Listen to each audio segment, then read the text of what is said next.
recording. Okay, I'd like to welcome everyone here this afternoon.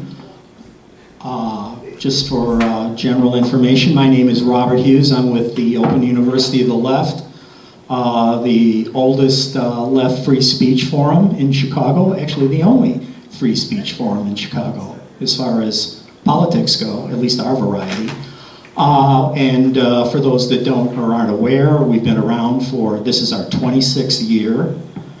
So we're getting a little long in the tooth here, but what I normally do before I will do an introduction, I want to just take care of a couple of business items. One of the things that we're going to pass around is a sign-up sheet. If you're not on there, we just like to get your email address. So the purpose of that is, of course, is we'll shoot you out the upcoming events announcements on that, and we're not going to bombard you with emails. We send out 2, maximum of 3 announcements, usually beginning about 10 days out before the next event, which leads me to the next event, and that will be on the 16th of September, which is, I guess, that they're always on Saturday here. We're usually here from 2:30 right on up to around closing of the library, which is, we have to be out before 5. I don't have any details, but I know our presenter is going to be Dr. William Peltz, who many people know here. He's a historian, educator, has been a presenter here at Open University of the Left many times over the years, and I'm sure he's going to be talking about, you know, the state of the state, so to speak, meaning like what's happening with our politics in this country at this point in time. So it'll be an interesting presentation and discussion. So what I want to do now then is introduce today's presenters. Titled 15 Now, Socialist Alternative presents Why 15 Now. We want to welcome to Open University Left this afternoon a panel from the Socialist Alternative Organization and the 15 Now movement. Most people in the room here today probably have at least some passing knowledge about the election to Seattle City Council of Socialist Alternative member Sharma Sawant in November of 2013. A core issue in her election campaign platform was to raise the minimum wage in Seattle to $15 per hour, which would make, and which has made, Seattle's minimum wage the highest in the United States as it stands right now. An organized, independent grassroots campaign finally won this historic victory when it was announced by the mayor of Seattle, that was in May of this year, that in fact the Seattle minimum wage would be increased to $15 per hour. This victory is not without, however, its own controversies. Big business, through their influence in the Democratic Party, as well as the influence they have in organized labor, sought to water down its implementation. There are some loopholes in this legislation which continue to be fought over even today. Examples of this would be, or are, corporations with over 500 employees will be given up to 4 years before they must begin to pay the full $15 per hour. I think a lot of people have a problem with that. Smaller businesses have actually 7 years until they hit that $15 per hour maximum. So now let's fast forward to Chicago's upcoming November local elections, in which similar legislation to that was passed in Seattle is being sponsored here by a coalition of various left and other progressive groups. Additionally, Mayor 1%, our Chicago mayor, as well as a group of Chicago City Council aldermen, each have their own proposals for a minimum wage increase for Chicago's low-wage workers, which we obviously think that is totally inadequate. But our guest today should be able to give us, hopefully, some insight into what is happening here in this city right now and how we might collectively help support their efforts to help low-wage workers in our area. So let's welcome our panel. To begin with, I'm thinking before I surrender the microphone, you guys might want to introduce yourselves just so the audience knows who's there. And this, of course, is going to go up on YouTube, and it should be up probably no later than tomorrow night. so you guys can watch this, or you can have your friends or anybody that might be interested who would want to view this program, later that could not come today. So I think then, so without further ado, I'm just going to hand it over to Ryan and you guys can start. Thank you. Thank you everyone for coming. We will have a Q&A session at the end. My name is Ryan Watson. I am a member of Socialist Alternative and a organizer for 15 Now Chicago. We're here to discuss the need for $15 minimum wage in Chicago, and we need it now. It directly ties into many of the current issues that are in our mind at this current date. Racism is very forefront with the killing of Michael Brown. Poverty, this directly affects everyone below the poverty line across the United States and a large portion of Chicago, of people who are working at $8.25. That is not enough to survive on. Sexism, 60% of minimum wage workers are women, including the tipped workers who make less than the $8.25 that's set in Chicago, more like $4.25. Unemployment, 293,000 people in the United States are unemployed. This directly affects the job creation. Last 6 out of 10 job creations were for minimum wage workers, minimum wage working. So making people who work 40-hour minimum wage having closer to a living wage, this directly affects that. And the quality of education, by putting more money in the hands of the working class, there'll be more money to be deviated to education system, and therefore producing a higher level of future for our future. 15 Now is not the end of all these problems, but it's definitely a start. It's a step towards moving towards fixing the problems and empowering the working class. When it was thought in Seattle, when they pushed for the $15 minimum wage, when they won it, it was to empower the people of Seattle. And now we're trying to empower the people of the United States, one city at a time. This one being Chicago, and then Illinois, then the rest of the United States as well. We are but one part of the organization. We make up at least 500 people throughout the United States, fighting for minimum wage, for living wage workers, for the ability to put a cap on rent control, basically taking the money and putting it back in the hands of the people who create that wealth, and that is the workers.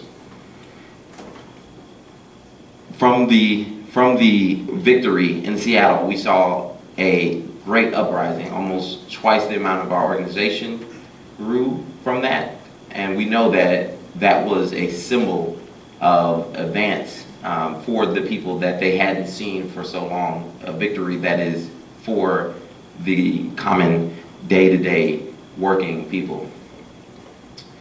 And at the very end, we're going to talk about the proposal for $13 that was addressed by Mayor Rahm Emanuel, Mayor 1%. But first, we're going to break down how 15 Now Chicago views the best way to handle $15 minimum wage. Speaking first will be Erin. Hi, my name is Erin Bonta, and I'm also a member of Socialist Alternative and an organizer for 15 Now. I'm here today because of my past experience working as a minimum wage worker. I've worked at Burger King, where I was a cashier. I've worked at a New England grocery chain called Market Basket. which at the moment is actually in its fourth week of a major strike that has shut down most of the stores in the New England area. My own younger sister is actually one of the workers that's on strike right now, so I just wanted to express my full support for them. During my time as a minimum wage worker, I witnessed a lot of grinding poverty. In particular, one woman stands out in my mind as a single mother who had to work several jobs just to make ends meet, and she barely had time at the end of the day to see her son, which I thought was very tragic and sad, and that nobody should have to work so hard for so little. So, as part of 15 Now in Chicago, we attended recently the minimum wage hearings that were held throughout the city by members of the aldermen as well as community leaders. And while we were at those hearings, we saw a few small business owners that were concerned that if the minimum wage was increased to $15 an hour, then they wouldn't be able to pay their workers enough, and that would result in people getting cut, or they would have to relocate to areas where the minimum wage wasn't $15 an hour. And the problem with that is they need the support to give their employees a living wage. And the way we can do that is through subsidies for small businesses. Now, in the United States, we already give subsidies to most of our major corporations and big business. In fact, looking at a study from the Good Jobs First think tank in Washington, D.C., they've been keeping track of the number of subsidies that have been given to a number of American companies over the past few years, starting in 2010. And just reading the list, there are 17 companies on there that have received over $1 billion in subsidies. And it just reads as a list of who's who in big business. And most of these companies are profitable, and so it makes no sense for them to receive so much money when that money could be going towards small businesses that are struggling to get by. Just looking at the list in general, I'll name off the top 10. We have Boeing with $13 billion worth of subsidies. The largest aircraft manufacturer in the world needs $13 billion for some reason. And then going down, we see companies like Intel, General Motors, Royal Dutch Shell, Nissan, Cerner. The amount of money that we're giving to them could better be used to support companies that are going to give their workers a livable wage. And as it is in America right now, small businesses make up the backbone of the American economy, employing millions and millions of workers across the entire country. And I mean, does it make sense from a moral perspective that we aren't supporting them? I mean, I think that we should. Because as it is right now, for a number of companies that pay their workers a minimum wage, we're already paying for their employees. For example, two major chains in the United States, Walmart and McDonald's, pay their workers a minimum wage. And in addition to that, they also encourage their employees to go on food stamps and welfare just to survive. In fact, probably the greatest injustice that I could find was that McDonald's actually has an internal hotline for their company called McResources. Now, what McResources is it's a hotline dedicated to helping employees sign up for and receive welfare benefits, in addition to the minimum wage that they're making. And frankly, that kind of horrified me, because it's just the existence of such a hotline is really an explicit statement that they know their workers aren't making enough money to make ends meet. But I mean, really thinking about the logic behind it, it just even sounds even sillier.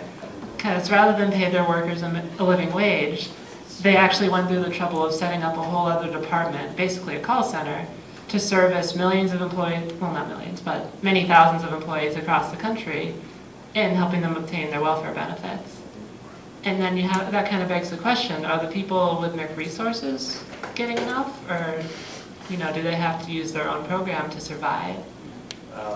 And really, if you think about it that way, it seems very absurd. Yes. And so it makes sense really from that perspective that you'd want to raise the minimum wage to a living wage. That way you can cut out the middleman, which in this case would be, the government supplying, food stamps or welfare. And really, from the American taxpayer's perspective, would you rather your money go into the profits of a major corporation, or would you rather your money go towards, supporting hardworking people that are just trying to get by? And John? Hi, everybody. My name is John Harness. I am a member of Socialist Alternative, and I work with 15 Now Chicago. I want to talk about building a movement and what that means. I want to point out to you that each of us up here at this table, including Darletta, who you'll hear from in a second, we're new at this. We've been doing this for only a few months, right? We were just at the regional campout of Socialist Alternative, which was fun. And more than half the people there had only been involved for less than a year, had just gotten started. And they got started because they took these issues seriously and they were motivated to start working and to start going. It's a lot of young people coming into it, it's a lot of really excited people, some people with more experience than I have, all coming together. Why? Because these are important and pressing issues that really matter. People of my generation, obviously everyone's heard of this, of my generation are getting really fed up with things like student loans, getting lost in the world of jobs that don't go anywhere, and that's minimum wage jobs. And so it's activating people, and it's super exciting.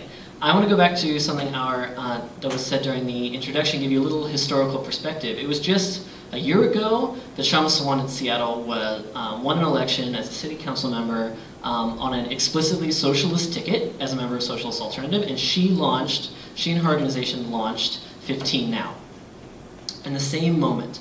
And that has created this tidal wave of activity, not only on the West Coast, but also here in New York, everywhere. These groups are growing in the way that I've been talking about. Because people are seeing that there's sort of changes possible and not in a sort of like Obama style, ooh, we can change it by not doing anything. Yeah, whoa. No, people are saying, you know what? There are ways that we can do this, and we're going to be strategic about it. We're going to get together and we're going to learn how. So there is a movement bubbling, but we have to build it bigger. It has to get bigger. It has to become, like I said, this tidal wave that takes over everything. A lot of questions we're getting is, how is 15 Now different than the other organizations that might be fighting for raises in the minimum wage? And that's a really great question. We are different than, say, the President's 1010 initiative or Rahm Emanuel's $13 initiative because, first of all, those amounts of money aren't enough for people to live on, simply stated. And we're different than the other $15 organizations because we are pressing to have a movement built up of minimum wage workers who can press this forward on their own issues and not from a sort of top-down structure, like with the president, sort of dangling $10 out in front of you, or with Rahm Emanuel, sort of giving $13 as a kind of a way to appease the masses. We're saying, no, no, no, for real. We need $15, not less than that, and we want it to keep going. And look at us, we have this huge group of people that's growing behind us, and we're bringing more people into it. They're following us. We're finding new leaders to help us forward, and it's super exciting.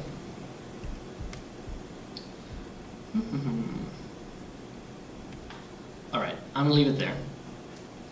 We're gonna let Darletta speak, and then after that we'll have questions and talk some more. Go ahead. All right. Well, I've been doing some major multitasking, so bear with me. But my name is Darletta, and I'm a part of Socialist Alternative. John put it very wonderfully as far as the movement, why we need to build the movement. And what I want to talk about is the reason why big businesses can afford a $15 minimum wage now. Hence our slogan, 15 Now, not a phase-in for over the next 4 years or so. In the last 74 years in Illinois, minimum wage has been raised a total of $8 in the last 74 years. Corporations make billions of dollars annually, and currently right now the minimum wage in Chicago is $8.25, which we could all agree is simply not enough for anyone to make a living on. To give an example of these corporations and the amount of money, because we can always say billions, but it's better to break it down with figures so people can have a better understanding about how much money these corporations actually make. So Walmart, which are notorious for the billions of dollars they rake in and the low wages that they pay their employees, they make $405 billion annually. I'm gonna break that down to what $405 billion annually looks like. That would be, for every minute of the day, $34,880. Every hour, that would be $36 million. As Ryan pointed out, 70% of the women at Walmart, or 70% of the workers at Walmart are women. So women are majority making these low wages. 42% of the customers that shop at Walmart make less than $40,000 annually. So you have almost 50% of their customers do not make a respectable wage annually, and they shop there. And then 80% of suppliers that supply Walmart are from China. Excuse me, I'm trying to multitask, but they're from China. So they're not from United States where they get their supplies from. The Walmart family, the six Waltons, I'm sure people have been familiarizing themselves, are worth $148 billion between the six of them. We're going to talk about what the average worker at Walmart makes annually. The average worker makes $15,576 annually. That's on average. And that is their definition of a full-time employee. So a full-time employee at Walmart makes $15,000 an hour. Walmart costs taxpayer an average of $1 million in public assistance, as Aaron wonderfully pointed out, in subsidies, because a lot of the workers at Walmart cannot afford basic living, so they do seek public assistance, which is absurd for a company that makes $405 billion annually, that taxpayers have to, put in $1 million in subsidies for their employees. So for people who have the common argument that, well, I make more than $15, so this doesn't affect me, well, if you pay taxes, then it does affect you, because you're paying into that $1 million annually that we're spending for the employees at Walmart to afford the basic things such as food, housing, etc.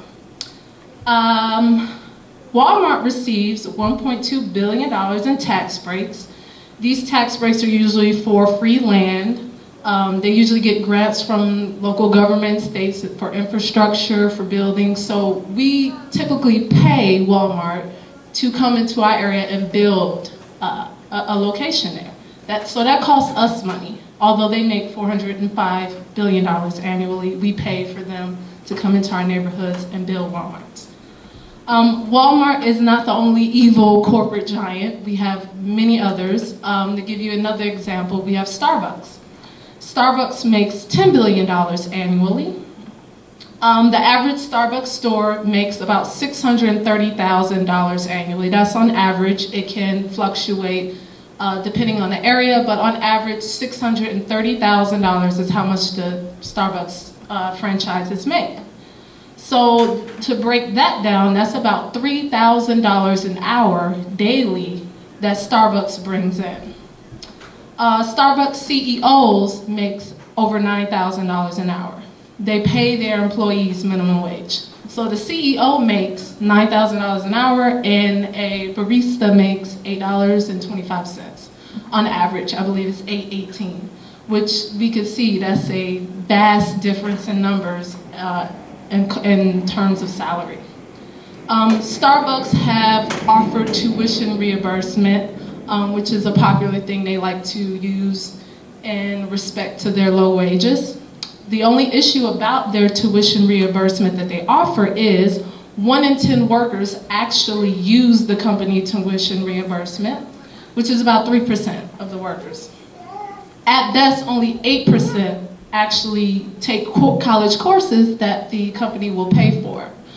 And the reason, because it's difficult working a minimum wage job, a low wage job, and going to school, especially if you have a family, if you work multiple jobs, which the average person does, because you can't live off of $8.25 or less. So you really don't have time to go to college and take college courses. And that doesn't include maybe people with disabilities that aren't able to go to school and then they do work. Another corporate giant that is infamous for low wages are McDonald's, which I would say McDonald's is probably the biggest of the evils because they put a McDonald's Playhouse and Wi-Fi in the same location, which is that is an evil genius right there. I really don't want to support them, but when you have a 2-year-old, as you can see, that's a perfect setting, so I hate them. But they make $1.5 billion every quarter. And to let you know what a quarter is, that's every 3 months. So every 3 months, McDonald's make $1.5 billion. Like the Starbucks CEO, McDonald's CEO make about $9,000 an hour also. The average McDonald's worker make about $8.18 as well. McDonald's costs taxpayer $1.2 billion yearly in public assistance. The average employee at McDonald's makes $11,000 annually. McDonald's does not have full-time employees. They actually will fire someone who works over 40 hours. So the average person makes $11,000 annually, and we could all agree that that's nowhere near enough money to pay for anything. So most people probably have second jobs, or they, of course, are relying on public assistance. 1/3 of all fast food workers are raising at least one child. So a lot of these workers do have a family to support. 70% of workers that work minimum wage jobs are between the ages of 20 and 64. So this does affect a vast majority of the working class because it's not isolated to maybe teenagers, which a lot of people would say, well, don't teenagers work at McDonald's and jobs like this? No, there are actually people with families that are working these low wage jobs. So to kind of break down how these franchises affect taxpayers and the public assistance that we put into these low wage workers because they can't afford basic living, a lot of these chains annually cost $7 billion annually. Wait, I lost myself.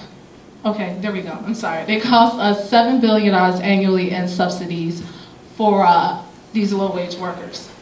And I want to break down other food chains that cost us and how much they do because it's not isolated to the 3 that I named. That's just to give a broader explanation. But KFC, Pizza Hut, and Taco Bell, the 3 franchises, they cost $648 million annually in public subsidies. Subway costs $236 million annually in public subsidies.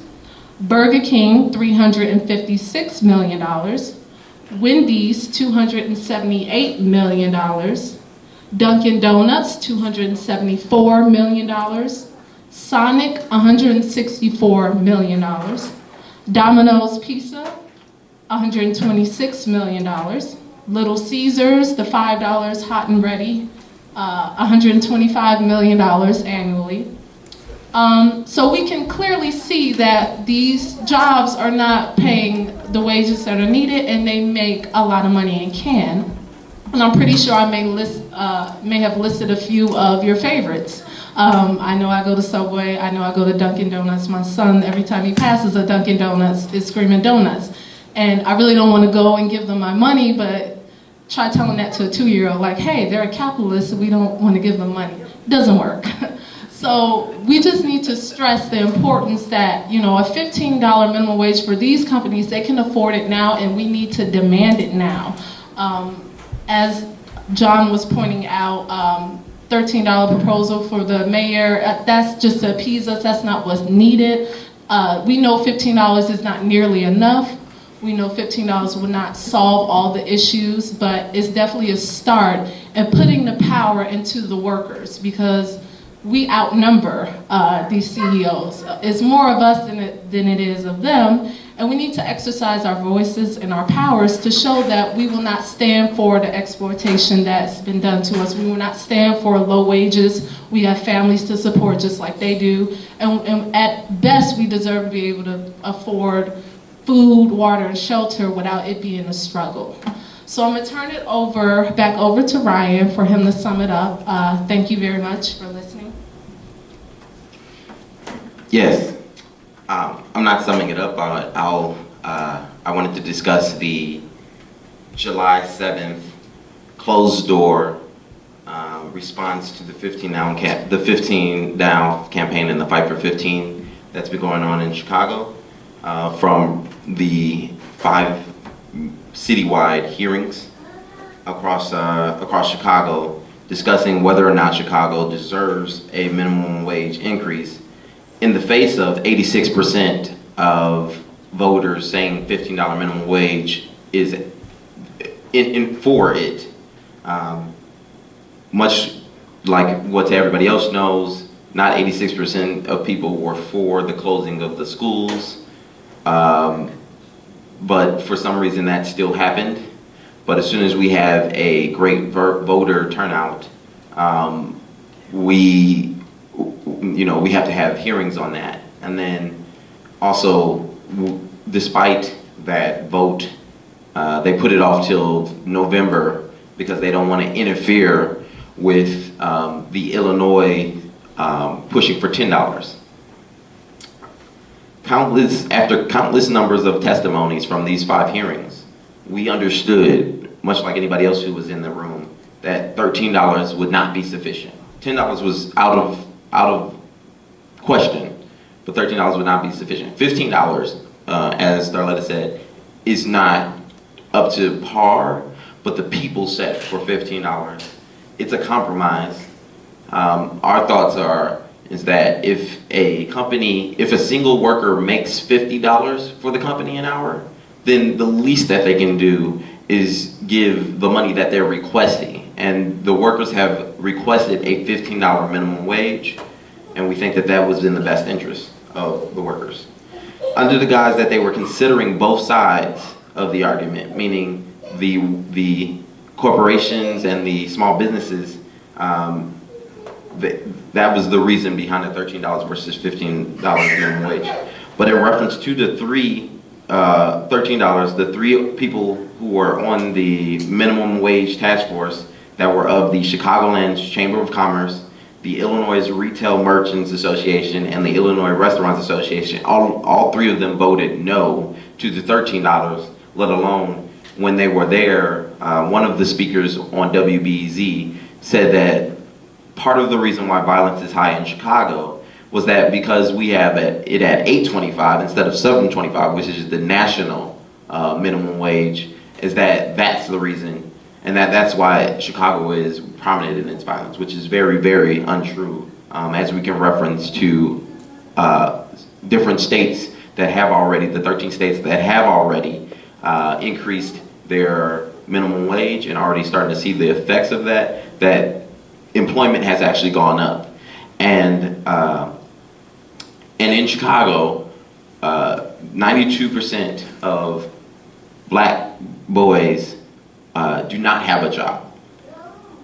And so if 92%, only 8% of black boys between the age of 16 and 19 are working. And that's partially because the only jobs that are available, the jobs that have been historically for kids of that age group, have been taken by older people because they're the only jobs available for them, minimum wage jobs. And so one of the things that Rahm Emanuel said was, and this is, I quote, "Nobody who works should raise a child in poverty. That's the American way," Mayor Emanuel says. Well, I would ask him then, based on the Massachusetts Institute of Technology, MIT, in Chicago, an adult with 1 child needs to make $20.86 an hour working full-time to afford the basics. And for those people who say that, well, that's their fault because they didn't get married before they had children, two parents and one child have to make $18.98, both significantly higher than 15, but even largely higher than the $13 that it was under. Also, according to the city's minimum wage task force, they would implement $1.25 each year for the next 3 years, and then an additional dollar, so that by 2018, that they'll hit the $13 level. We at 15 now suggest our namesake that $13 is not enough, and $13 over 4 years phase-in is even worse. When we say 15, we're talking about 15 now, January 1st, 2015.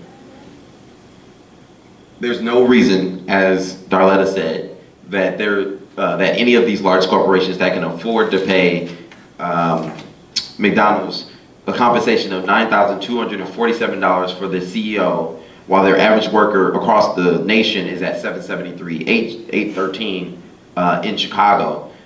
CEOs making a pay of $1,196 times the amount of their average worker. That average worker would have to work an additional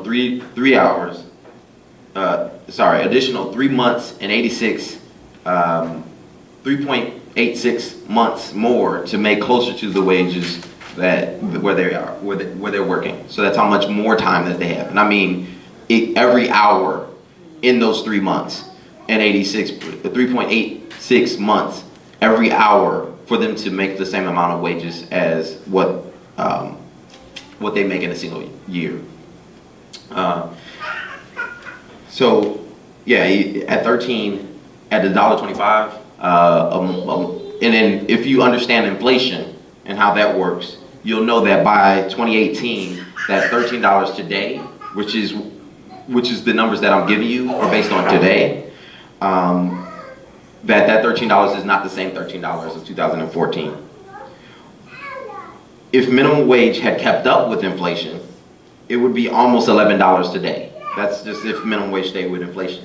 But if minimum wage had kept up with the productivity growth, which it did in 1932 to 1968, the minimum wage would be at $18 an hour today.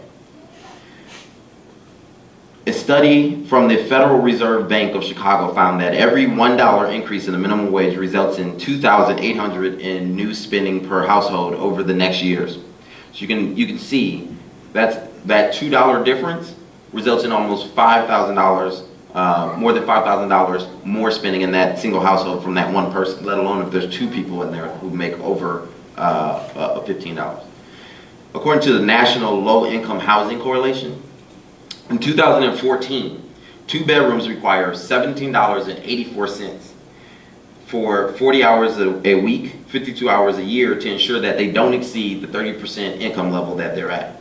So the ideal is that you don't spend more than 30% of your income a month to be able to live. So that's how these numbers are correlated. So that's the average live in Chicago. They say about $17.84 to afford the 2 bedroom. At our current minimum wage, workers would have to work 82 hours in a week to make the $17.84 required to not exceed 30%. At $13 or $27,040 a year, monthly rent would be at about $676 at the 30% mark. At current rate, that's 63 hours of working time to make the equivalent of how much you would make in a year at $13. At $15 or $31,200 per year, monthly rent would be at $780 or 73 hours at our current wage. The reason why I point that out is to understand that $15 is not sufficient, but we're getting closer to where that's at. And then most importantly is that the people, the minimum wage workers, not Socialist Alternative, the minimum wage workers demanded $15. And so what my suggestion is that the major reason why the $15 was not accepted, because it wasn't to consider the the employers, because the employers weren't behind $10, let alone 13, definitely not 15. The employers, it wasn't to consider them, it was to release the power from the people. The people demanded 15. If they could have gave us $14.99, then they would have been better off than that. They would have been happy with that, but it would have been just to prove the point. For tip workers, the minimum wage would only go up a measly $1 at $5.95. So to get an idea of what that dollar means, 410,000 workers would, low-wage workers would historically step forward with just a $1 raise. But that's not what we're promoting. There's no reason why the customers have to make the money for the tipped workers. There's no good reason for that. A tip worker, who are mostly women, have to deal with sexual harassment at a higher rate because they have to forego the possibility of a tip in exchange for being able to live. And us at 15 Now think that that's a huge disparity that affects women, or in all tip workers. But keep in mind, none of this has been set in stone. The mayor has clearly stated that November is his ideal goal. He says it's not for votes, but all of us who know how politicians work, we know that this is for votes. But, so what we're asking is that that $13 isn't guaranteed, let alone $15 is definitely not guaranteed. That we build a movement, like John said, have subsidies, like Aaron said, that will be able to support small business workers. Because the big businesses, as Darletta said, are not sufficient, have no good reason to not be paying us $15 minimum wage January 1st, 2015. Tomorrow even, there's no good reason for that.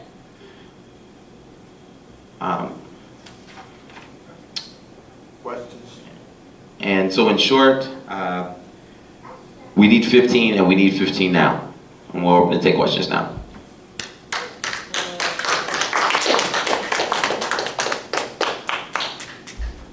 Question? We're going to take them up first. Okay. Yeah, I just wanted to add, if you will come up here, and, the reason being is this is going to be up on YouTube, and, the question isn't necessarily heard that well from the back. I just want to make a couple of comments. Well, you can respond to this too. I saw some information, it wasn't that long ago, since we're talking about fast food industry, and this had to do with $15. Maybe this actually might have come out of there. I don't know. But somebody looked at like Burger King. It's about the only one we haven't mentioned yet. I mean, I've heard everybody else, And apparently, like a Big Mac,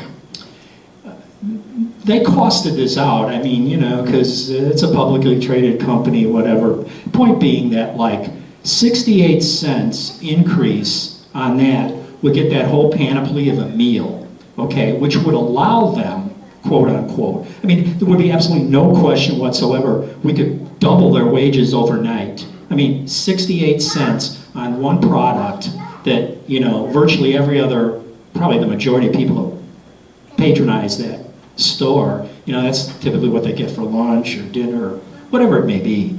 So, that's like, in my mind, these arguments about we can't afford it, and this is where this begins to approach, lunacy. The other side of this is where we find ourselves today, I think, is the fact that, like, for the majority of our population, and when I say the majority, I mean, I don't mean like 51%, it's probably closer to 80%.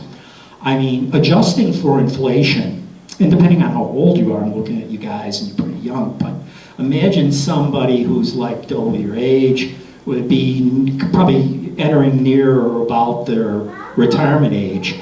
But people, the basic problem that the average American has is he just doesn't have the money to live anymore. I mean, that's what got us into this trouble like 5 odd years ago. Because, still a majority of the adult population, and I think this is true even to this day, they own their home, or they've got a note on it, whatever, they're paying it off. But they borrowed against that to the point where, like, you know, they've dug a hole for themselves. And that's like what we have, that's what we're looking at right now, you know. The bulk of our population can't afford, I mean, it's just, you know, they can't afford to live. I mean, they are making an inadequate amount of money to sustain themselves. So I don't know if you want to expand on that, but I mean, I think, what I'm saying here is that we actually have a systemic problem. I mean, this system, late capitalism, if you will, which is more preoccupied with making weapons, and every time they go out there and they make one of those guided bombs or something, you know, it's just like blowing up like $250,000 or something. It's absurd on its face, but you might want to address that point, you know, because I think this is one way we have to look at this going forward, you know, so people, I'm sure the average guy out there, and hopefully this is like one of the things that this movement will achieve, you know, I think we have to go where people are at, you know, and it's like one thing to pontificate about what happened in Russia in 1905 and why this is a misguided idea because what happened there is so relevant to what's going on here now. I think not. You know, that is a travesty, a misread of history, if you want to get into that. I'm a historian by training and background anyway, but, you know, here we have it. I mean, the bottom line is the bulk of our population is flat out broke. They have no prospects whatsoever for improving their lives. You look at the number of individuals that are college graduates. I mean, every year we're like breaking records. And what's at the end of that? Here's a bill, you know, and how are you going to pay it back? You can't even find a job that will begin to pay your debts off. So you want to talk about that? Well, I'll be quick. To touch on a couple of the points you made, Robert, and those were very good points. Burger King does cost us $356 million in subsidies, so they are the king of capitalism for their Whopper.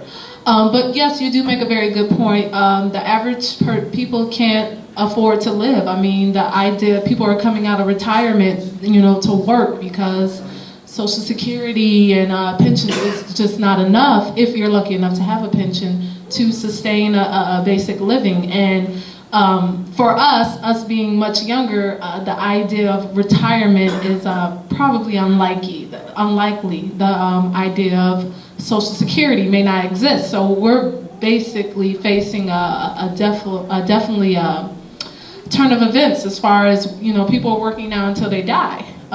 Essentially, you're working to live until you die, basically.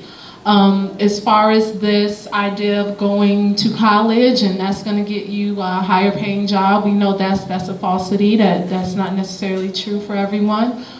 We see this with the student debt now reaching over $1 trillion. The student debt bubble is now exceeding the credit card bubble. So that's definitely a problem. People are going to college, but when they get out of college, they can't afford to pay back student loans because 70% of the jobs that are created are low-wage jobs.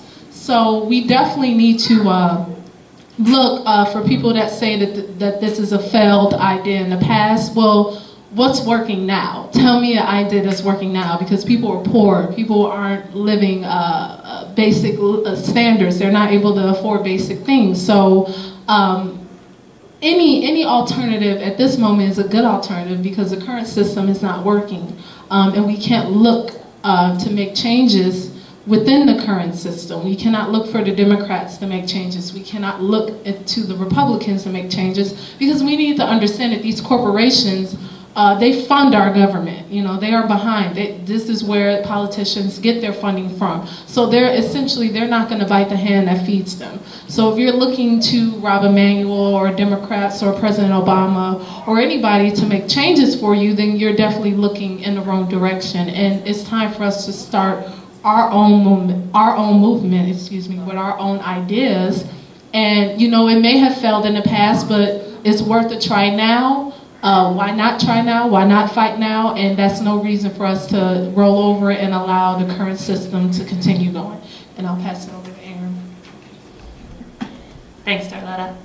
I'm actually a recent college grad. I graduated just back in May. And one thing that will always stick with me is that in the last month, I was in part of my senior capstone class. Basically, we're all writing our thesis project. You know, we're ready to graduate. And we did a poll to see, what people were going to do after school. It breaks down into, who's going to go to grad school, who has a job lined up, who has no idea what they're going to do with their lives. And what happened was that after we took the poll, I think it was only about 4 people said that they had a job lined up for after school. This is about out of 20 to 25. A couple were going to grad school, but then the majority of people they didn't know what they were going to do. And that's really our generation. People are paying, obscene amounts of money to go to school, and then, once it's over, how are they supposed to live? Now they have this, loan that's shackled to them, basically for the rest of their lives in many cases. And, really that kind of addresses, some of the concerns that you brought up, that a lot of the problems are kind of systemic in nature. I mean, now is a $15 per hour minimum wage going to solve everything right now? No, it won't. For the past few years, at least since President Obama was elected, each quarter, there's always these articles coming out saying, oh, unemployment dropped like 0.3% or something like that. And, everybody gives a little golf clap and we move on. And the next quarter, the same thing happens. So for the past, how long has it been now? 6 years? 6 years. We've seen unemployment has gotten better. It's still at about 6% last time I checked. But, it's also what the statistic isn't saying, in that we know that there's 6% unemployment, but those are the people that are still actually looking for work. We're not considering the people that have essentially given up hope and fallen out of the system, and they are now doing nothing, which means that unemployment could actually be far, far higher than what the numbers are telling us. And all the jobs that are being added, they're not jobs that are going to support anybody. They're jobs that mostly pay minimum wage. They're just not enough to live on. And, as part of, the movement we want to help build is we want to be able to, provide justice for students that, have trouble paying their loans. We want to be able to help people that are barely able to make ends meet. I mean, if it's a struggle pretty much every month for you just to have a place to live, then how are you going to help, rebuild the economy that everybody likes to talk about? And I think that's kind of a part of our wider movement, is that, we need to be able to give people the means to be able to support the economy in addition to supporting themselves. Because that's the only way you ever see real growth, is when people have a little extra money in their pockets so that they can go participate in the community. And when they don't have that, then they resort to other, ways to get by, such as dealing drugs or crime. And, these problems just become systemic in nature until, it all boils over. And I don't know what part we're at now, but, something needs to be done to address the issue. And $15 an hour minimum wage is not perfect, but it's a start, I think. I wanted to address the student side and the ideal about how much the price of things will go up. There was a calculation that was done that was for, I think, Walmart, and I think that after doing the numbers, the products went up about a penny. But from my perspective, even if it went up 50 cents or a dollar or even $2, if we're giving the money on the front end, then it's not coming out our back end. That's for one. So as my colleague said about the subsidies, we're no longer subsidizing multiple billions of dollars out of to corporations and to these people. Like literally, there's direct subsidies to these corporations for them to come to our neighborhood. TIF funds is a popular one in Chicago.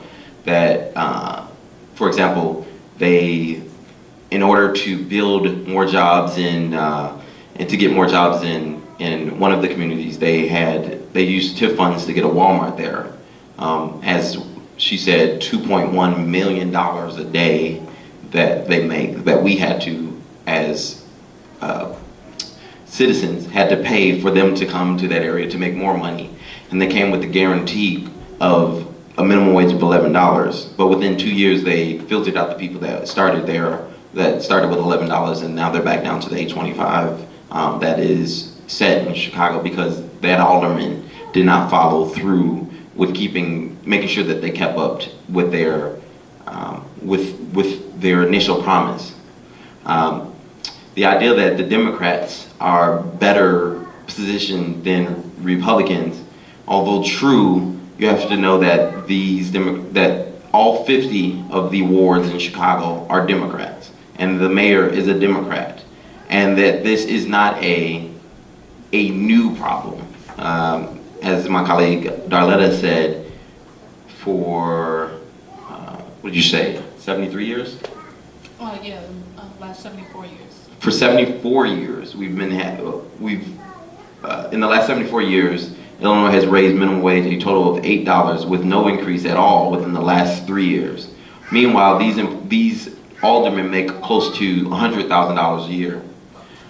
So how can I expect them to understand how it feels as to be a minimum wage worker in Chicago when they're not making anything anywhere close to what we're making? And yes, I do openly make more than the $15 minimum wage. Why am I behind it? Because I know that those jobs that are competing to get better employees, as everyone likes to say, they like to cite, well, get a better education, get a better job. I have two responses to that. One, if McDonald's workers make $15, then if I'm making $15 as a computer tech, which I was actually making $10 when I started my job as a internet service provider, small business internet service provider, that they are now competing with a job that has low requirements. So therefore your job will be closer to what it makes, what you're supposed to make.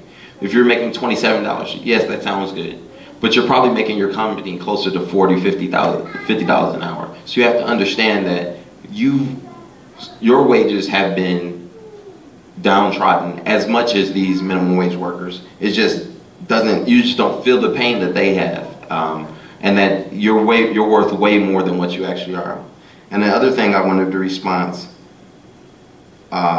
since 1968, when when they stopped adjusting minimum wage to productivity, there was minimum wage workers that had a college experience of any kind only was at 17%. Now, as of 2012, 46% of minimum wage workers have college experience.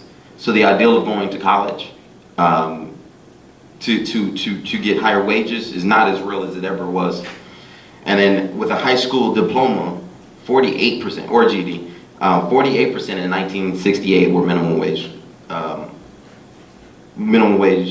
while now in 2012, 79% of high school diplomas or GEDs work in minimum wage. But we're paying them less than 23% of how much you would make at a minimum wage job in 1968 versus 2013. That's according to the Economic Policy Institute. So just to keep in mind, what that should entail is that an education does not guarantee that you're going to get out of, that you're going to be able to get not a low wage work, or job rather. And so keep in mind also that by going to college, you're also bringing in, as my colleague Aaron said, you're bringing in the student debt portion as well. So even though you may see a raise of $3 or $4 higher than the minimum wage, all of that is being siphoned back into the education that you just put your 4 years or 5 years behind. So largely put, your minimum wage, you're probably a minimum wage worker at the end of the day. So the ideal is that if we raise the lowest of the working class, that all working class will rise with it. And yeah, so that's important. Any more questions? Other questions? I just I find the numbers about what the corporation subsidies is very interesting. I came across a newspaper article about Costco that is on Toohey and Niles, and a few months ago they had a city council meeting and make an agreement with Costco to take the tax revenue from the sales at Costco and not pay it to Niles, but to allow Costco to buy a lot that's next door to them so they could expand. Now, on that small scale, it seems outrageous that every time I go to that Costco store that I'm buying with my taxes, that's listed as a legally required payment that I make tax, that as a consumer, I am helping to purchase this lot for Costco next door when they're making a lot of money. And Costco, I know, is one of the companies that actually has a little higher wage. And that's one reason why I go there, because I think they have a reputation. I don't know how accurate it is, because I talked to some of the people, and they're still not really being paid enough to actually live well, but they're doing relatively better than the Walmarts and the Targets. So that's something to be said for them. They see the benefit of paying a wage that keeps turnover from happening.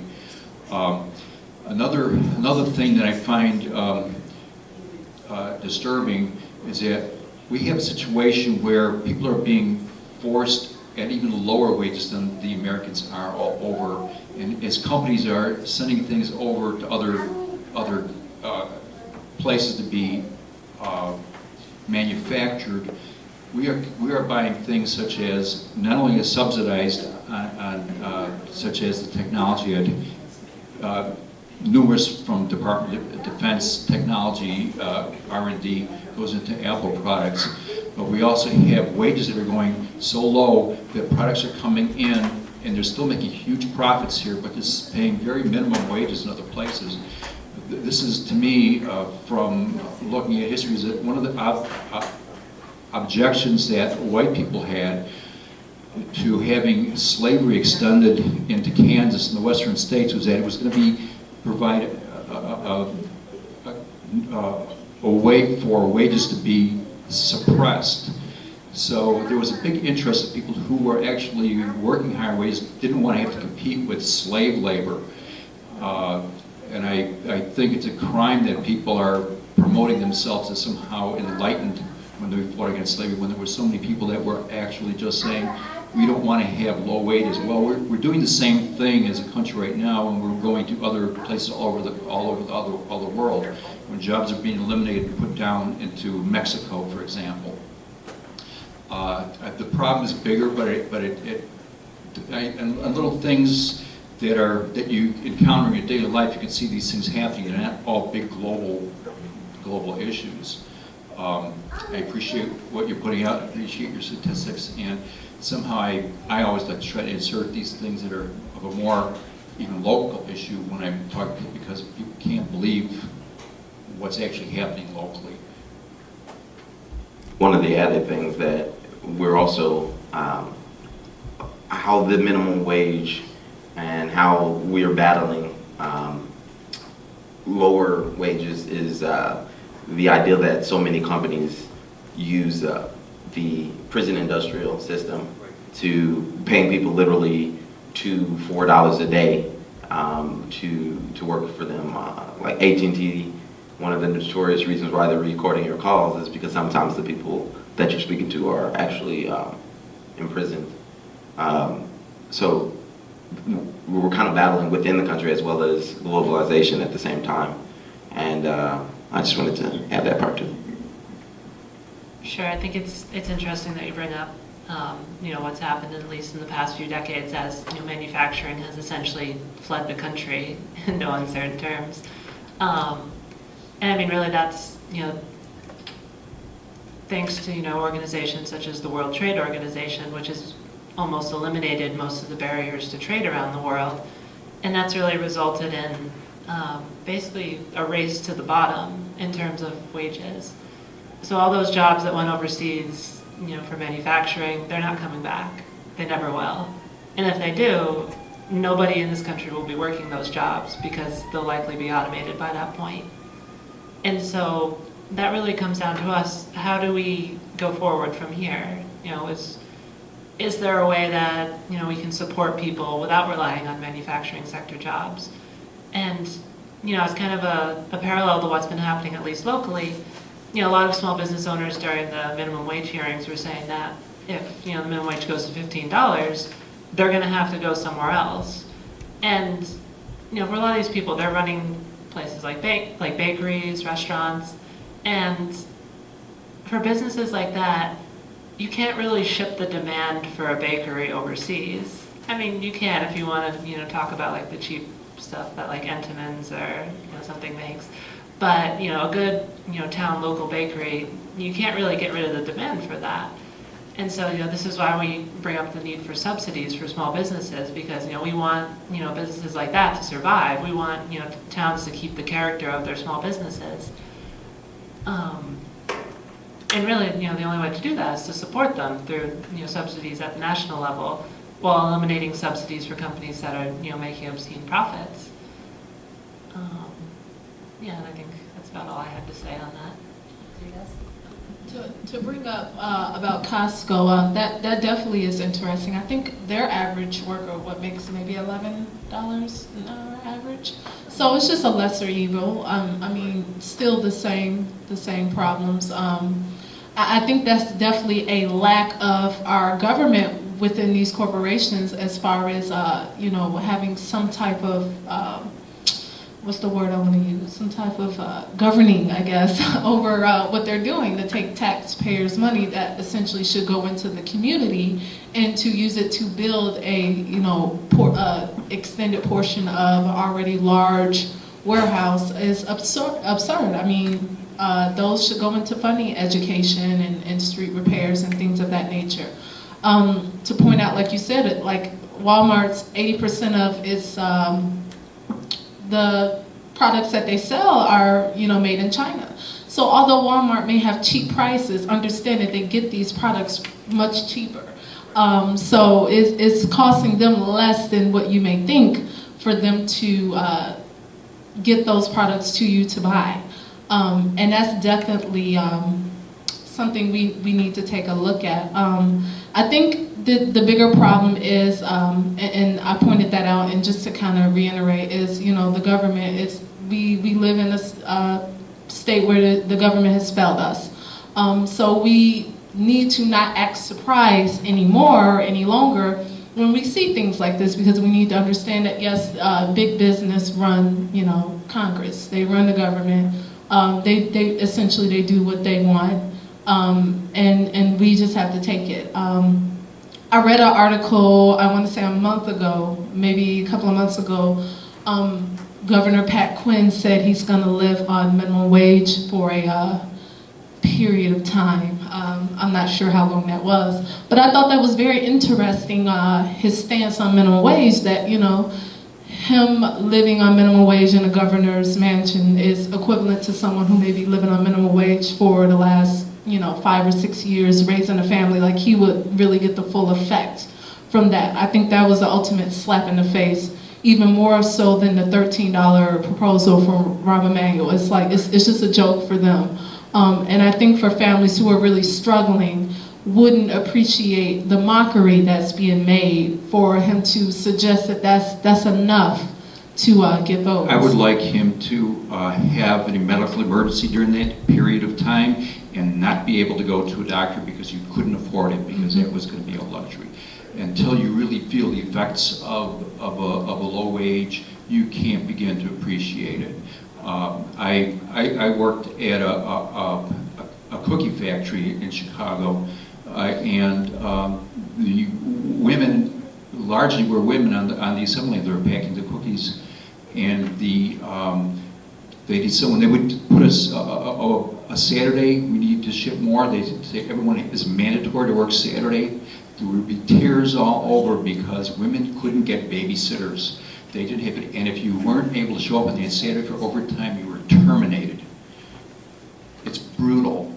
And this is in the late 70s, and to think that these type of things still go on here, and they still go on where all these corporations are doing business all over the world, to think that someone who is desperate and had to keep a family and keep a child fed, and with medical care, health care, just someone they knew that they could leave the child with, and they were so desperate that they were in tears because there was no way you could find a babysitter, or Saturday morning when you find out Friday afternoon.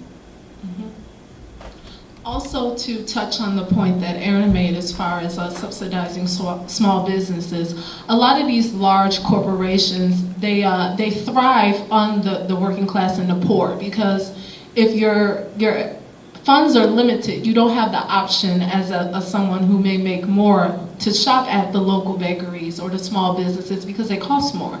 So it would be in the best interest of Walmart to pay its employees, in their approach, the lowest wages to ensure that those workers are shopping at their chains. If you have the money to shop somewhere else, then Walmart necessarily won't be your first choice, which would affect their growth. So it's definitely a strategy within the corporations to keep the wages low, to release the option, to release people having options as far as approaching small businesses and shopping from them. And that's so frustrating that most people don't understand that or see that correlation. But did you want to touch Yeah, on I mean, for example, what we've experienced, and when I was talking about the $13 or to $15, is that they were talking about because McDonald's knows, Starbucks knows, Walmart knows that if they sent people to these hearings to go say on their behalf, hey, I'm a CEO at Walmart. Or I'm not even a CEO, but I make $16,000 an hour, what's more than what the average person makes at my company in the entire year, that they would be laughed, if not, tarred and feathered out of that building. And so what they did in those back rooms is that they sent small businesses to represent them for them. We don't think at 15 Now that someone who works at a small business should have to wait any longer than somebody who works at a big business. If you work full time, if you work part time, you deserve to have a living wage. If you work at all, you deserve to be able to live there. I mean, even in the simplest aspect of it, if you work in a state, you should be able to live where you work at. It's just a logical approach to it. But to back right off of what Darletta was saying, a good example is Starbucks. Your local coffee shop can't afford. Starbucks has literally been opening up 2 locations a day since 1989. Now it's not in America anymore. It's abroad. I think I was reading somewhere. And Belgium was the most recent 2. Don't quote me on that. But just you keep an ideal of that. In Chicago, it almost seems like you see a Starbucks every 4 to 6 blocks. So if Starbucks is buying beans, they're buying it for all of those locations in that city, let alone the entire country. So they can afford beans from Mexico or from anywhere where they get beans. They can afford large mass amounts of beans at a largely lower rate than your local business, Miss Jones coffee shop. That is a better feeling to be there because it's a more homely feeling. But the coffee beans that she has to pay for are going to be largely more priced at a higher rate than hers. So her coffees might cost an $8, and Starbucks coffee costs $4. And you know that she has the quality versus where Starbucks has the quantity and therefore the lower price. So yes, it's in their benefit to pay lower workers because the way Starbucks works, the way Walmart works, the way Best Buy works, the way McDonald's works is that they kill the competition that's around them. And so by default, small businesses who are not in favor of $15 minimum wage, although what we would see is that people who are now available to pay more, now they were barely living off $8. They might be living off $13, $14, but now they have an extra amount of income to spend that they can now spend at Miss Jones's coffee shop because they can go there more than just once a month. They can go there now 3 or 4 times a month. So therefore, they're selling more, and then on top of that, we understand the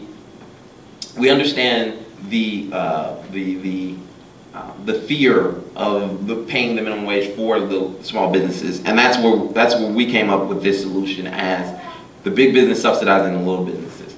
There's so many subsidies that my comrade has already stated out, and that's just one side. That's just the big business. That's just the way we subsidize them on the outcome of where the workers have to get federal food stamps. They have to get federal money to pay to live there.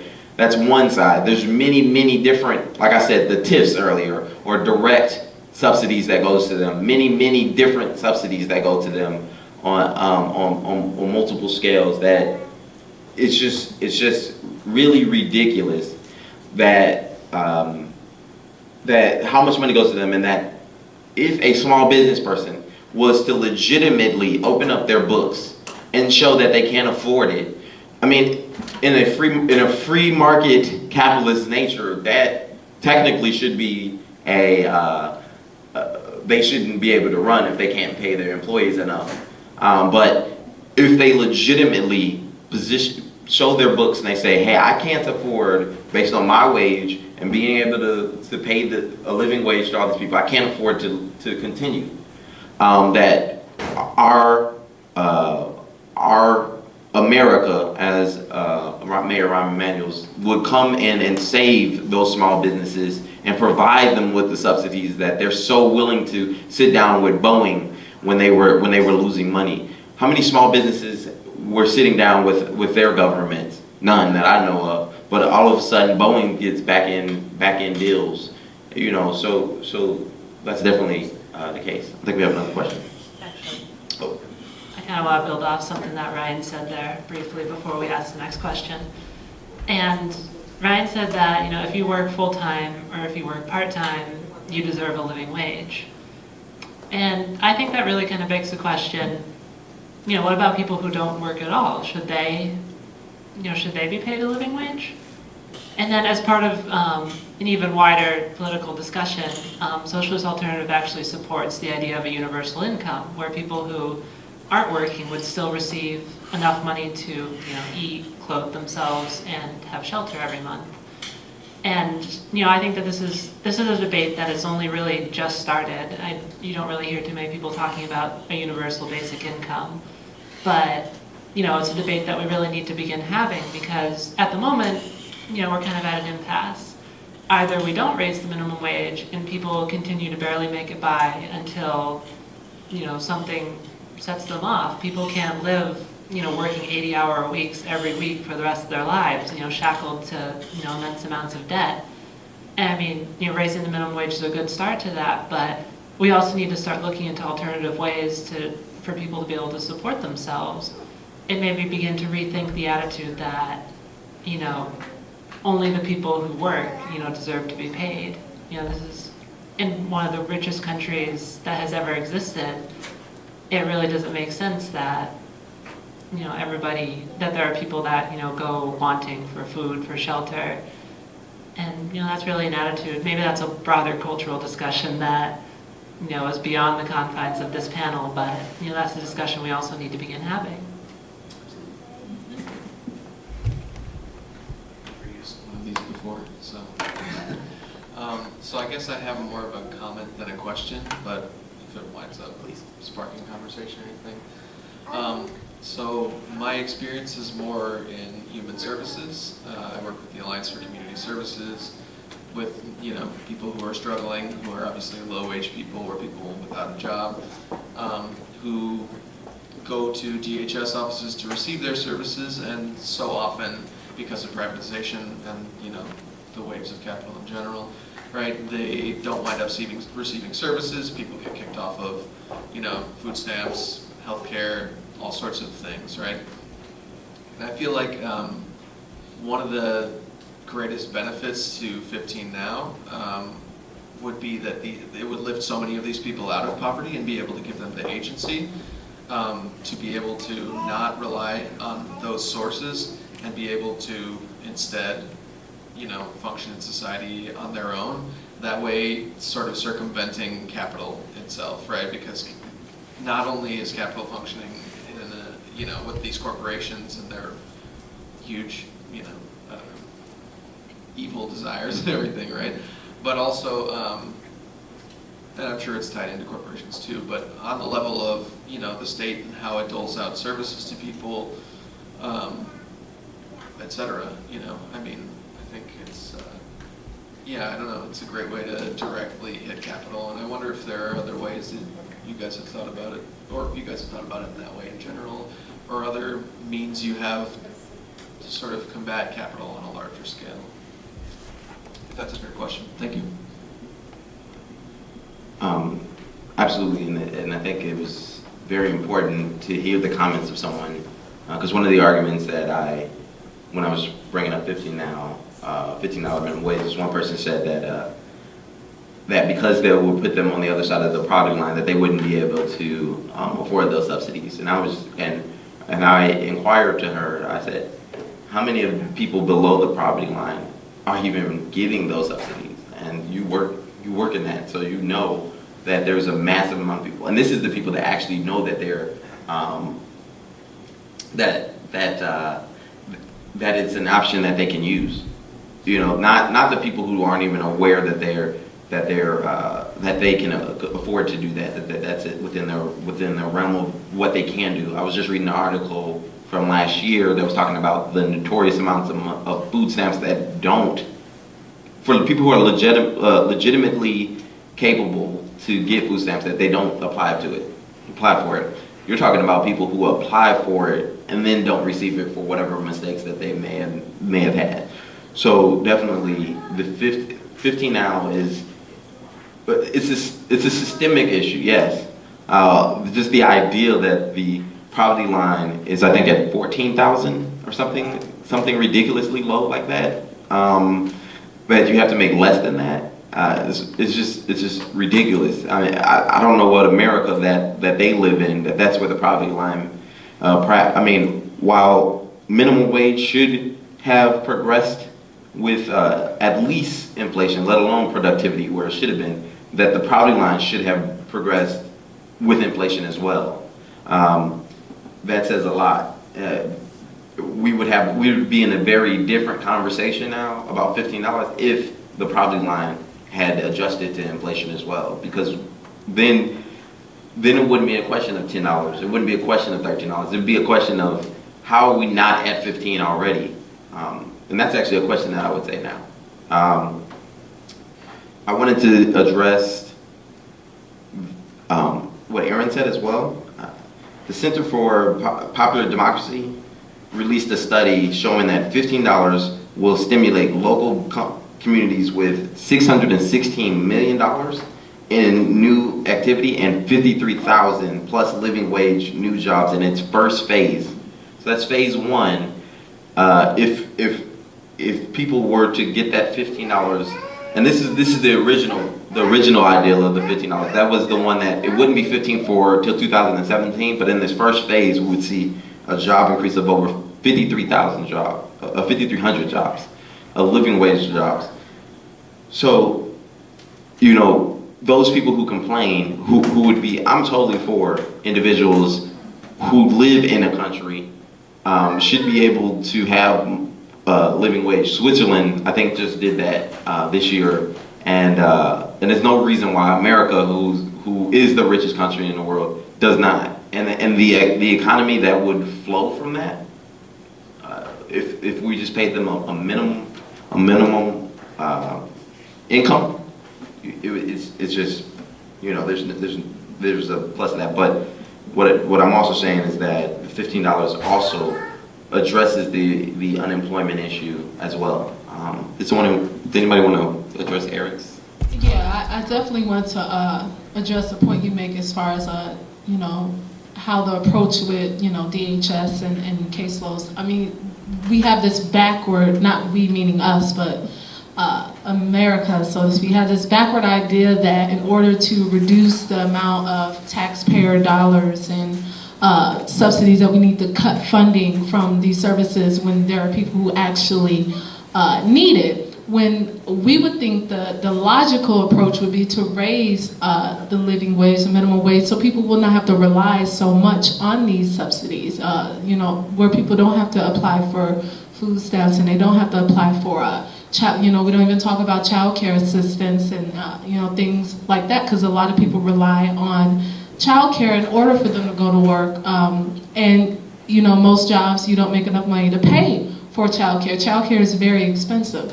So this idea that we need to attack, Medicaid, Medicare, we need to attack food stamps by cutting benefits to people who actually need it in our eyes, is absurd, and it is totally backwards, and it redirects the attention from where it actually needs to be, which is not the people who are signing up for these programs, but the reason why they're signing up. And the reason why is because they can't make a living off the wages that these corporations are paying them, and these corporations actually could afford to pay much better. So for people who like to argue, as far as people taking handouts, I know we've heard that comment, will reduce the amount of handouts. I think that wording is totally insulting to people who go to work.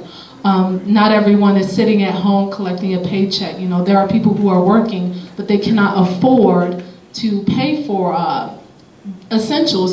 People like to also make the argument, well, it's going to raise the prices. Well, show me an era in history where the prices have not already been raised. Look at the cost of gas, look at the cost of electricity and rent. Things are already rising. So the problem is, why isn't minimum wage and salary increases, why aren't they rising along with the cost of products? So to address your point, excellent point you made, thank you very much.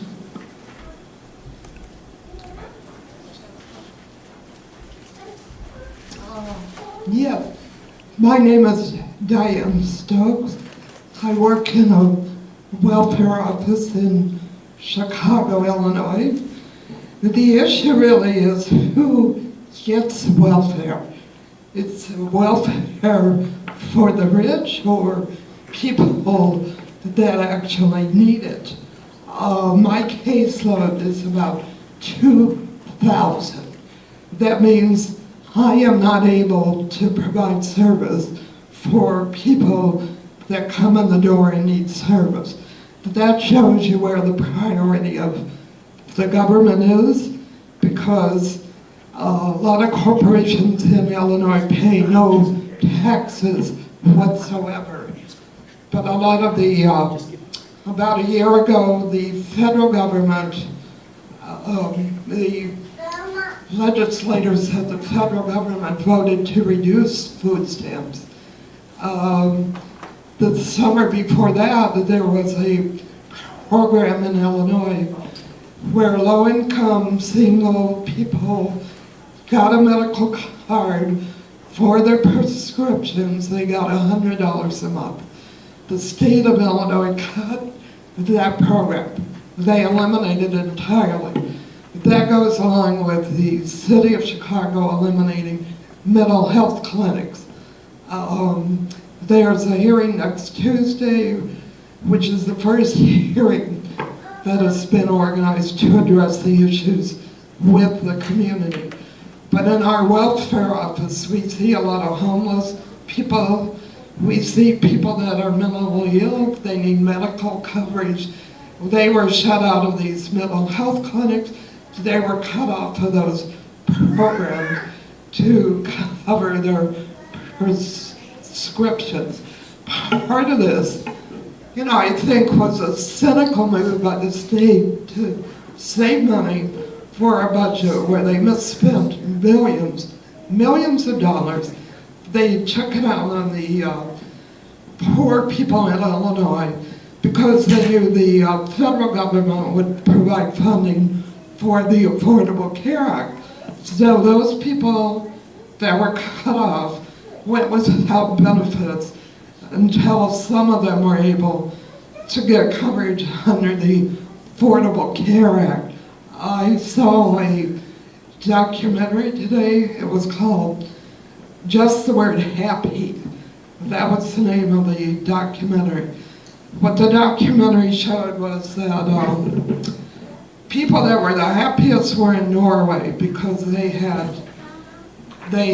full medical coverage. They had education from kindergarten through college. Many of them lived in communities where they worked together to support each other.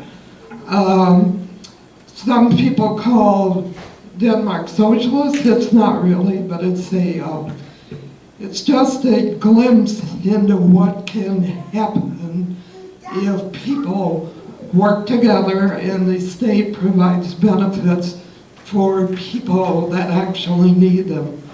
So, let's see. Another program in Illinois that people should know about is when people receive grants, mainly women with children, and it's very low, it's a couple of hundred a month for a woman and a child. They're micromanaged to death and expected to show up and go to a program of low-wage jobs, which is connected with the TANF program. When conditions for welfare clients were better was when they joined with the community and they joined with the union that represents the workers in the welfare office. That was a movement called the Welfare Rights Organization. That does not exist currently, but some of us work with the community to rebuild that movement. So check it out on the internet. One of the groups active now is called the Alliance for Community Services. Thank you, Diane. Sure. Is this not? Okay, there we go. Yeah, I think that's a really great example, bringing up the Scandinavian countries. They're a really great example of social democracy in action. But if we turn our attention, to Europe as a whole, I think that we see a lot of parallels drawn between, what's been happening, at a local and a national level in the United States and, a lot of the continental European countries. And that's that austerity doesn't work. It's treating the symptoms, but not the problems. I mean, at least in Europe, we've seen since the Euro crisis that, austerity has risen, and then as a result, we see the rise of, very far-right and reactionary parties that have been taking advantage of, people's anger and directing them towards, against immigrants, against people that don't fit into national identities. And as a parallel, we see that in the United States, and we see, support for reactionary parties like the Tea Party grow, with, the rise of austerity. And of course, Washington, they just call it bipartisanship. But what's really happening is that when you cut the social programs that help people, survive on a daily basis, it doesn't get rid of the problem. It's just, it's essentially deleting an email and then pretending that, the problem was solved. That out of sight, out of mind. And I think that's a real issue that needs to be addressed. And then if we look to both of the parties that are in Washington right now, is that what are they doing? They call it bipartisanship, but in the end what it is, one group saying we need to get rid of everything, and then the other group's just saying, well, can we keep half of it? And then they come in the middle and, okay, we'll keep a quarter of it. And so how do we move on from that conversation? How do we go forward and start saying, well, we really need to be funding these social programs? As an example, Ryan, Darletta, and I, we went to a meeting over in by the University of Chicago the other week. It was a meeting of AXME officials. A lot of service workers were discussing the problems that were happening in Chicago's communities. And for a couple hours, we listened to people who could not even who couldn't work through their caseloads. There's just too many people that, are asking for assistance, and the government has not given them, the resources to be able to handle the problems. I know there's another member of our branch here who's not here, but he's also an AXME social worker, and he was telling me the other day that his caseload was somewhere around 2,000 people, much like Diane's was. And, you know, how can you work through all those people without the necessary resources? If you cut funding, you cut the ability of people to do their jobs.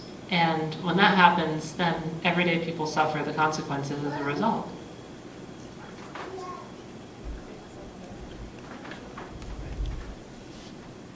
Go ahead. Okay. My name's Amber. My question or my statement was actually along the lines of what you just spoke about, Aaron. I'm not very good at articulating myself, so it's not, if you don't understand me, please let me know and I'll try to clear it up.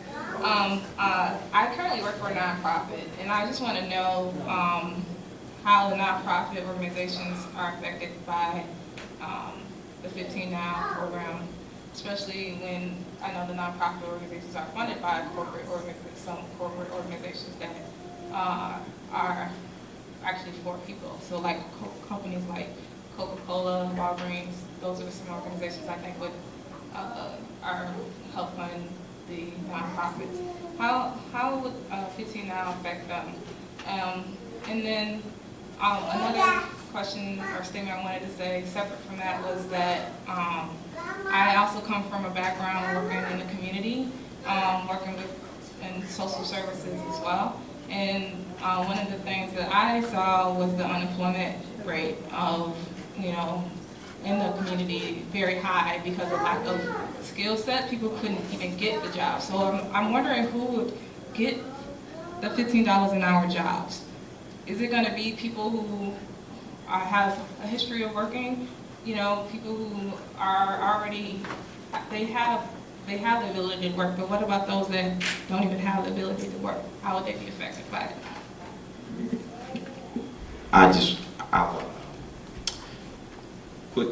Quick clarification. Non-for-profits, they receive their money from giving, is their money strictly from the government, or do they also receive money from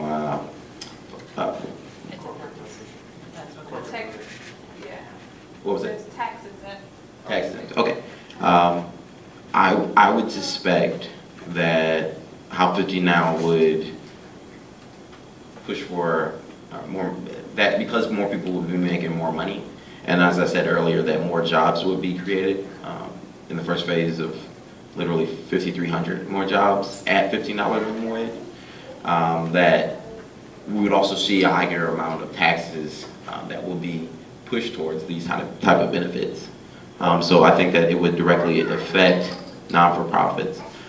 In Seattle, actually, there was on WBZ a non-for-profit social worker who dealt with people who made low wages, that he said that he made less than $15 and he was helping them, and at some point that they'll be making close to the same wage. But I would say that with his assistance towards them, that his wage would actually see, you know, in order to keep people working in that field, we would see an agency, a certain level of agency of the importance of $15, the importance of having that wage being there, that will improve the quality. It'll reduce the caseloads, but it'll also improve the quality of the work conditions for the people that work there that make less than, and who they're trying to extend it to, because there'll be more jobs that'll be available to them. And the ideal, to kind of, I'm gonna let someone do the second part more in depth, but the ideal that 15 hours, that there's no, the minimum wage is for minimum wage, that all workers start at that $15. One of the things that we ran into at one of the hearings was a person that was working at McDonald's and who was also in school, so that he can get a engineering job or something to that degree. He said when his mother, who was also minimum wage or close to less than $15, when she couldn't afford to maintain the household and pay for a household, he moved back home. So he had to use his McDonald's wage of $200 because he wasn't working 40 hours, $200 a month, or $200 every 2 weeks to help assist her. So directly, you can see how $15 influenced at least two members of that household. The mother, who was not making $15, who wasn't making minimum wage but wasn't making $15, her wage would go up. And now this student, he would have made more money, and then so therefore he would be able to pay for, assist his mom if necessary. You know, she may be less necessary to be assisted because at $15 she could be able to afford a rent of $780. So she may not even need him anymore to work. He may not even have to work at McDonald's. He can just focus on what was necessary for him to get a better education, to learn better, to become more, I forgot the terminology you used, but more fitted for better working conditions that would exceed the $15 minimum wage. So therefore, what we would see a systemic switch of people who are low-skilled workers are making $15, are now more inclined to be able to afford the necessary things that would be able to influence them to educate further. You know, a lot of when I went to go talk with a group of 13, 15, 14, and 15-year-olds, and one of the 15-year-olds says, the reason why a lot of people sell drugs is because they look at that minimum wage and they know that they can't buy anything with that. You know, so a 15-year-old recognizes that, then why can't our political officials recognize that?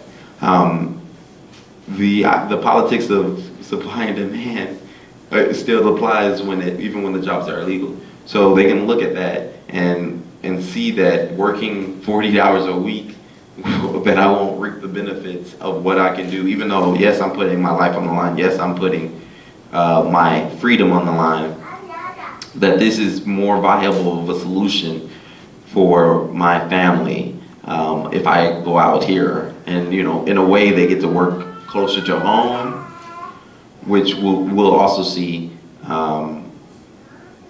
with a $15 wage increase, that the availability of jobs and, you know, having control of where you want to have that, where your job is, will open up as well. Because the competition at that wage will open up, you know, will open up a grand amount of opportunities that will influence better working conditions for the workers, even low. Even low. Library card registration will end at 4:45. Sorry, even low-skilled workers as well. So those are two really great questions. I want to paint a picture for you. There are in America, an aristocracy, a two-part aristocracy. There's the corporate aristocracy and the government aristocracy, right? And they have put in place this grand old thing called capitalism, which functions in a basic way. It floats them higher, and it pushes everybody else down, okay? Nonprofits get their funding from a lot of different places. But I would argue that most of that funding, no matter where it comes from, eventually starts coming from that aristocratic, from those groups, from the government or from giant corporations, which are more and more and more easily recognizable as being actually the same group of people, right? So you can become a member of 15 Now and not call yourself a socialist. You can call yourself whatever you like and join 15 Now. It's meant to be broad and inclusive of a lot of people. But we're up here representing both 15 Now and Socialist Alternative. And what Socialist Alternative, whoa, my thought went totally sideways.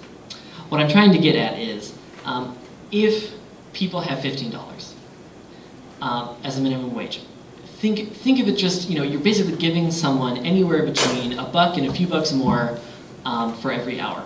Well, think of the power that that gives people to start their own organizations, to start their own sort of nonprofits, to be funding nonprofits in their own ways, so that it counteracts the control from the top. You know, if the government aristocracy and the corporate aristocracy really have their fingers in everything, then we're playing someone else's ball game. But if we, with $15, the whole landscape of non-for-profits and funding can be totally revolutionized, because people can band together in their communities to put together community organizations that they simply didn't have not only the money for, but they didn't have the time for, they didn't have the energy for, they didn't have the peace of mind for. And now they can say, wait a minute, okay, we've got just a little bit more, what can we do with that? And I think people will be really creative with that money to create this sort of new landscape of funding.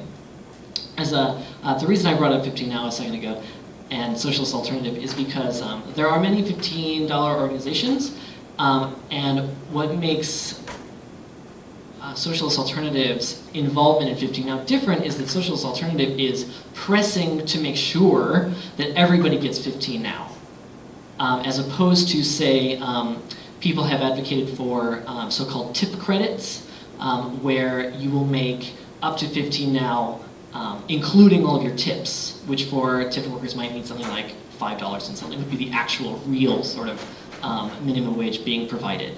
Or other forms of what's so-called sort of total compensation. That's the sort of buzzword being thrown around, where people are making up ways to sort of make Swiss cheese out of this $15. For example, paying younger people less money because they're learning how to work, as opposed to, wait a minute, no, they're actually supporting themselves and their family, maybe a kid, maybe a parent, maybe a loved one, all these things, right? So that's why I would advocate, for example, to join 15 Now as opposed to one of the other 15 organizations, because, for example, we are taking that strong stance of, no, you can't get these things. We advocated for these things in Seattle during the debates for $15 in Seattle, and actually we celebrate the fact that $15 was won in Seattle. We think that's excellent. More money in people's pockets, great. But we criticize the Seattle government for bringing forward a, their $15 has all these holes in it. It's not the total package that we were asking for, and we criticize that. Well, this is going to be the last comment or question, okay? Because we are almost up to the point where they're going to be sounding the horn on us here. I just want to thank you guys. I mean, this was a really good discussion, dynamic, and you've got you're right out there.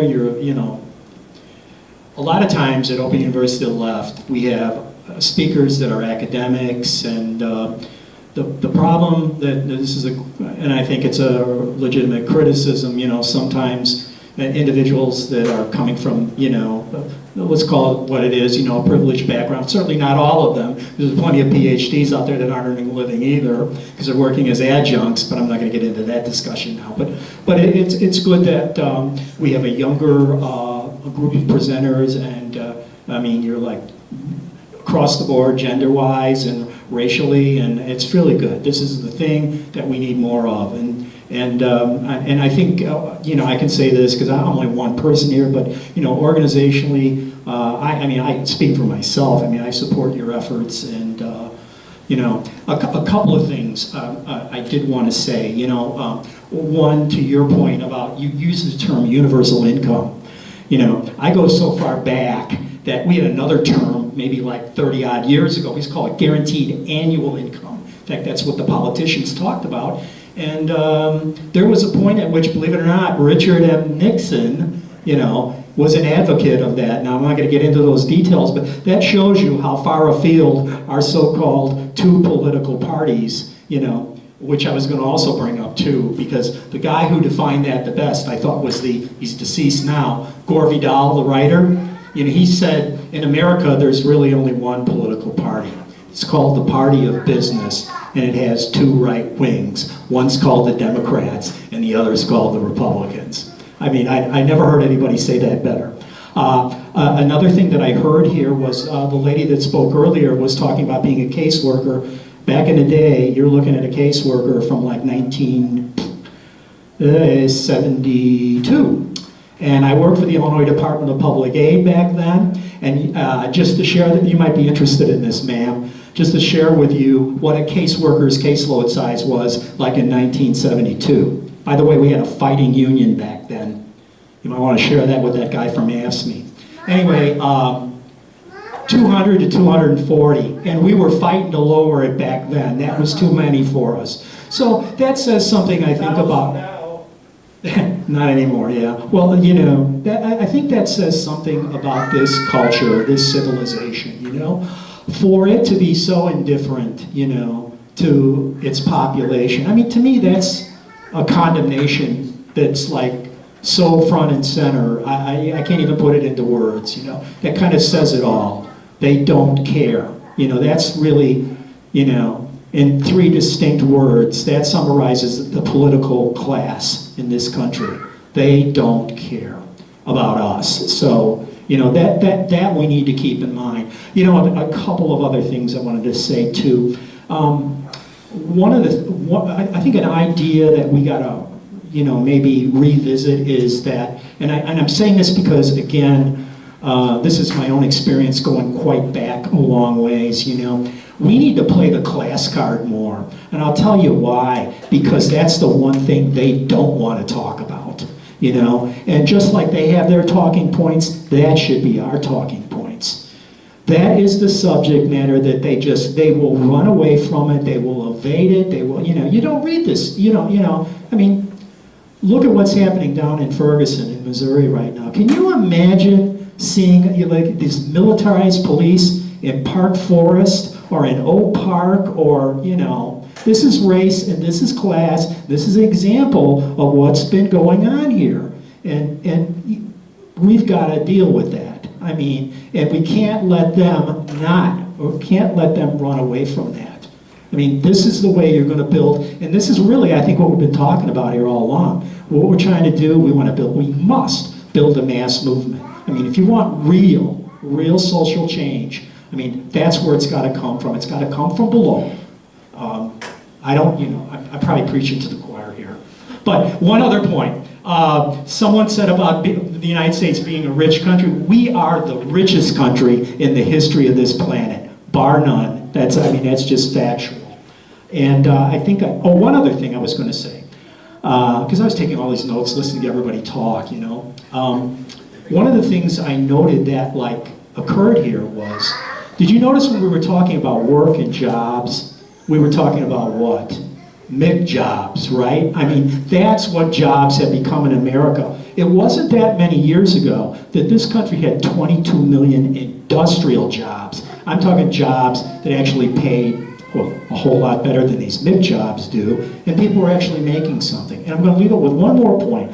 Another thing I think we need to do is we need to reach out to not just workers in the United States, but we need to communicate more with people in other places and draw together what our commonalities are, because we do share a lot of things. And this is where, you know, I think ultimately we can change the world. I mean, I sound like an insane optimist, but I know this can be done. And it's just we have to sort this out. We have to figure out what we want to do. We have to move forward, and we will change it. Okay?